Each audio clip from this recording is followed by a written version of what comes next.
Stephanie and Courtney are just two of our 11 exemplary fellows this year. Alexandria Nelson, who you see next to me, is another. The program is supported by the U.S. Geological Survey and NC State University. It forms an essential part of the Southeast Climate Adaptation Science Center. We train graduate students to become the climate change professionals we so desperately need. We provide financial, scientific, and professional development support. These graduate students are dedicated to making climate change science better, more ethical, and just. They will make a positive impact on both natural and human communities. When the program began 10 years ago, we knew that finding solutions to climate change would be daunting. Recent EPA reports on impacts to marginalized communities confirm the work is urgent. It is an honor to introduce Michael Regan to the seminar. Administrator Regan's appointment to head the EPA is historic. He is the first African-American male to lead the agency. He is no stranger to North Carolina. He is a native son who attended North Carolina A&T University.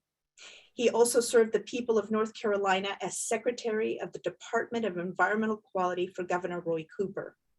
Administrator Regan, in early September, your agency released a transformative environmental justice study, Climate Change and Social Vulnerability in the United States. The report showed that climate change has the worst impact on the communities least prepared to recover. Thank you for prioritizing deep listening to those communities that are most in need. Administrator Regan, it is an honor to have you join us for the 10th anniversary of the Global Change Fellows Program. Welcome. Well, thank you, Aranzazu, for that introduction, and thank you for your outstanding leadership. You know, as a native North Carolinian, born and raised, I am so proud to be here with all of you. And I want to congratulate you on the 10th anniversary of the Global Change Fellowship Program. And I also want to acknowledge the essential role all of you play in building a healthier and more just future. It's never been more important or more urgent to train the next generation of scientists, engineers, and other scholars in the field of climate advocacy. Just yesterday, President Biden gathered with world leaders in Glasgow and asked the most important question of our time. Will we act, or will we condemn future generations to suffer? The answer, of course, is we must act. There is absolutely no other option. That's why under President Biden's leadership, EPA is moving more aggressively than ever before to tackle the climate crisis. But setting the bar high on climate leadership requires that we also set the bar high when it comes to environmental justice, which we know is inextricably linked to racial justice and health justice and economic justice as well. For too long, communities of color and low-income communities have disproportionately borne the burden of pollution. They're the same communities who face higher rates of heart and lung disease, whose children are more likely to develop asthma, and who are struggling under the weight of this pandemic. The inequities they face are further compounded by climate change.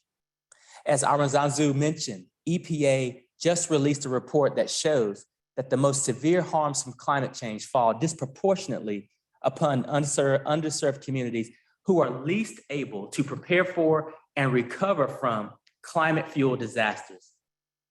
And at EPA, we are working hard to embed environmental justice into our DNA. That means the voices, the lived experiences, and the stories that belong to our Black, Latinx, and Indigenous and low-income communities will be at the forefront of our decision-making. You all will have a seat at our table. On day one, I told the dedicated staff at EPA that our work in the years ahead will absolutely be guided by the belief that all people in this country have the right to clean air, clean water, and healthier lives, no matter the color of their skin, the money in their pockets, or the communities that they live in. We're going to live and breathe that mission at EPA.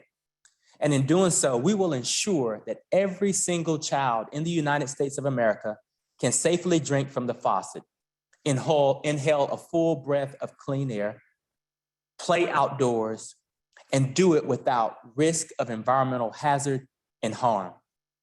If there were ever a moment when we could break the pattern of environmental injustice that has long plagued this country, I believe that moment is now. But the truth is, we need you. We need all of you, every single one of you. We need your courage. We need your compassion.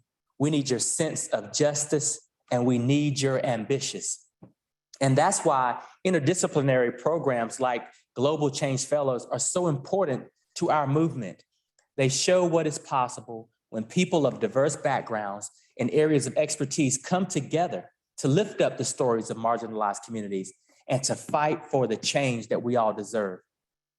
The stories of frontline and fence line communities and the hard work and dedication of your generation is exactly why we're at this moment where environmental justice is front and center to the White House's agenda and EPA's agenda. So I say to all of you, keep going.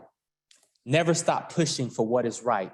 And I promise you, I will be with you to fight alongside of you every single step of the way. Thank you all.